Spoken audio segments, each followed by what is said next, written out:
like swerving Luke in and Kennard out of was screens, hooping. playing off ball, him and some good access with him and DeAndre Ayton. He had another 20 ball. Luke Kennard is He's a good straight role up player. playing like he's... Bro, Luke Kennard had a 30-piece game. Boy, ain't no fucking way, boy. Y'all let Luke Kennard get 30 points? I ain't gonna lie, bro. Like, not saying he's a bad player, but like, he's a role player, of course. Like, I ain't gonna lie, letting Luke Kennard, I think he had like 7 or 8 threes that game. Editors note, my bad. He went 5 or 5 from 3. He didn't have 6 or 7 threes. I was tweaking. I'm embarrassed for the Houston Rockets. Hey, man, I ain't gonna lie. Shout out to Kenny for real for this video. And we really finna see how bad the Houston Rockets have been. And honestly, bro, it's crazy how Lakers are up 2-0 as recording this video. They play tomorrow again. And I ain't gonna lie, bro. First game, KD didn't play. I ain't gonna lie, man. They looking bad. Without KD, bro, it's a wrap. I ain't gonna lie. The second game, he did play, bro. He only shot 8 shots, bro. I ain't gonna lie. Jabari Smith Jr. and freaking Segun playing like ass. But we finna get straight to it, man. If you guys haven't already, make sure you guys join Mazin Members. Leave a like on this video. Let's get straight into it, man. Like I said, shout out to Kenny for this video. I can't believe what I just watched. Same here, bro. I cannot believe the performance the Houston Rockets just gave. Back against the wall, back-to-back games, and they were... Mind you, the Lakers don't even have a Luka, bro.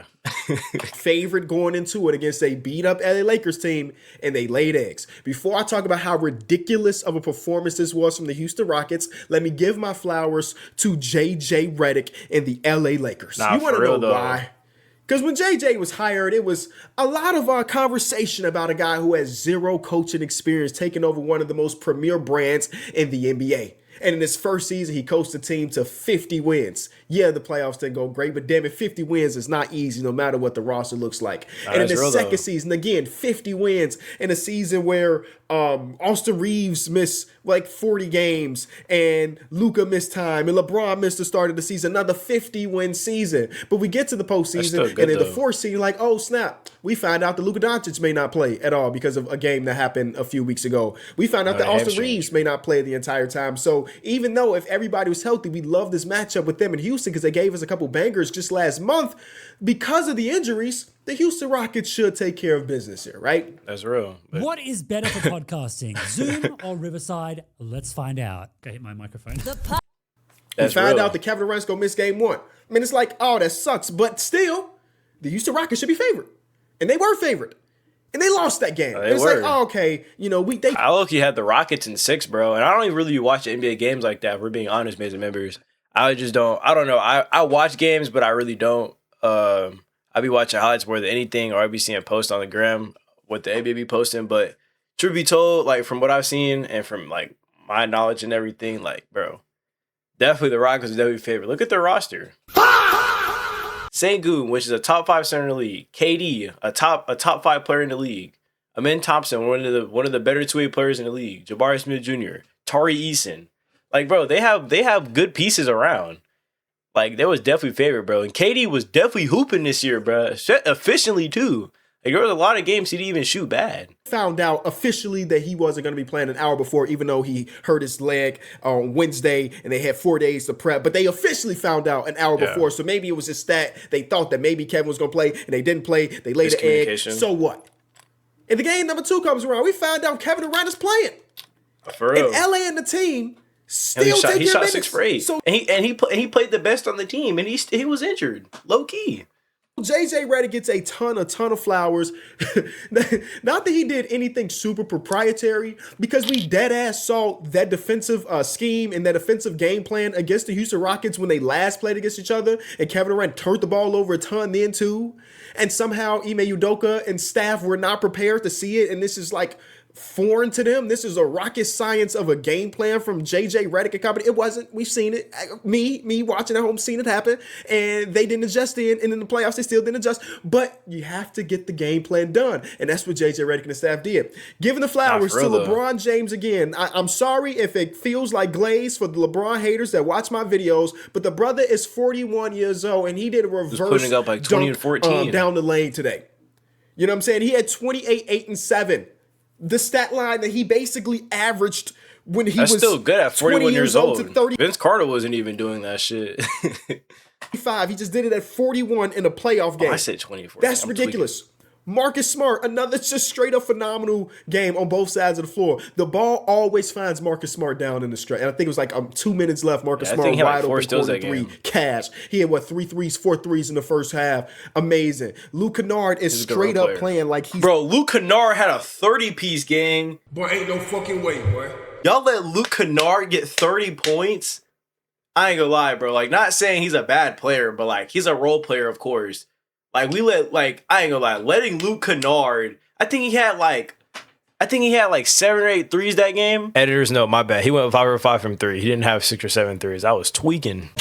Like swerving in and out of screens, playing off ball, him and some good actions with him and DeAndre, and he had another 20 ball. And overall, like even Jackson Hayes' stat line is 6-4, 1-1. Don't jump off the page whatsoever. But Jackson Hayes had a couple great hustle plays where on an offensive rebound, instead of getting credited for an offensive rebound. I didn't watch this game. I look at the stats if we're being honest. The ball bounced off of somebody else for the Houston Rockets based on his aggression on that glass.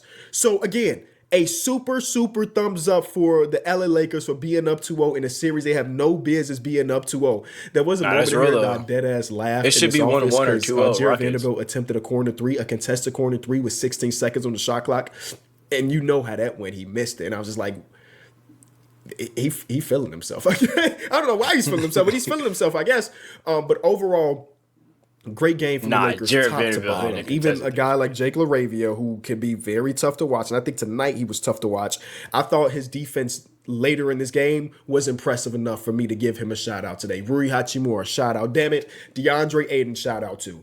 Huge games, and now we just patiently. DeAndre Ayton, I think he put up a decent spell. He put up a double for sure for one of the games. We look at the clock. Luka might be ready. Austin Reeves might be ready, and what happens then?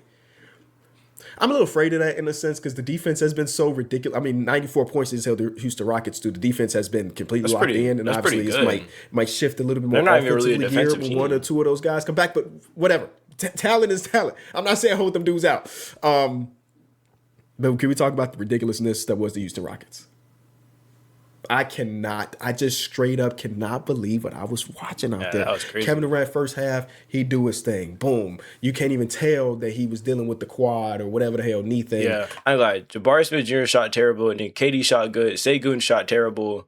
Men Thompson shot decent. Like, I mean, they didn't play like they didn't really shoot the worst. But I ain't gonna lie, bro. Letting Luke Kennard drop 23 points is crazy. Letting Marcus Smart drop 25 points is crazy. I ain't gonna lie. LeBron had 28 and 7. Oh, okay, so he's talking about game 2. Bro, I'm thinking he's talking about game 1. Game 1, Luke Kennard was fucking hooping, though. I ain't gonna lie, bro. Because they said when he got held out of game number 1 is because the lack of mobility. It was like, ooh, that's kind of scary. But yeah, he looked mobile today. He did way too many jump passes. And if you know me, I hate a jump pass unless you're an elite level playmaker. Kevin Durant's not even close to that. You know, Halliburton, he's done it a lot. Nash used to do it. It's fine. But when Kevin Durant is jump passing, I saw at least 3 of those 9 turnovers come off with Kevin Durant jump pass. I could agree. So the first half, the scoring was crazy. Second half, he sees all of these doubles very, very early on. Didn't even allow Kevin Durant to really get into the groove. If anything, one of his only baskets in the second half was when he went super early and didn't allow the second defender to come. And I was hoping that he figured that out a little bit early. He did it, and maybe by game number 3, they'll figure it out as a team. But again, Ime and company has not made any adjustments to this damn team other than like, hey, in a game where we're struggling to shoot the ball, and I know he missed 3 threes today, the one guy that has the thing of shooting 3-pointers for us, he ain't gonna play. He ain't gonna play much. This was, again, just straight up embarrassing. At one point, I looked at the box score. Again, just watching the game, not really thinking about the box score. And just watching like, man, Alperen Sengun sucks right now. Just straight up. That's what I'm thinking. I look at the box score. He is 7 of 18 from the field. 7 of 18 from the field when he had only taken 1 shot outside of the restricting area. Only drew enough fouls to take 3 free throws in this game.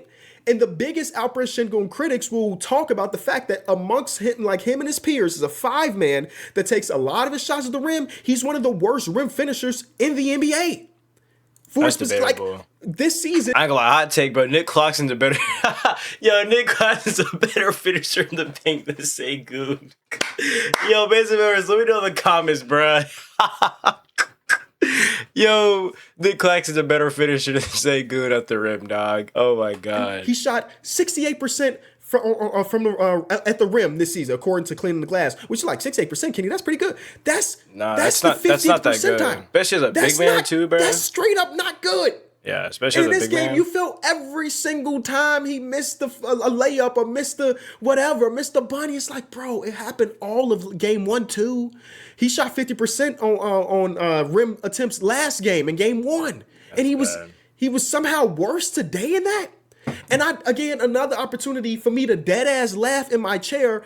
There was a so Marcus Smart hit his 3-pointer. If I'm getting this right, I didn't write the notes. Marcus Smart hits his 3-pointer, boom, huge shot. Right on the very next possession, Tari Eason hits a 3-pointer too to match that 3. Cool. So this is off of a make. For whatever reason, Alperen Sengun is playing 3/4 court defense, and he fouls Marcus Smart, and they're in the bonus, so they get an extra 2 points because Alp is playing 94 feet defense where he can't move his feet. Nah, for real. I'm mind blown at some of the stuff I just watched. And listen, just reverting back a little bit.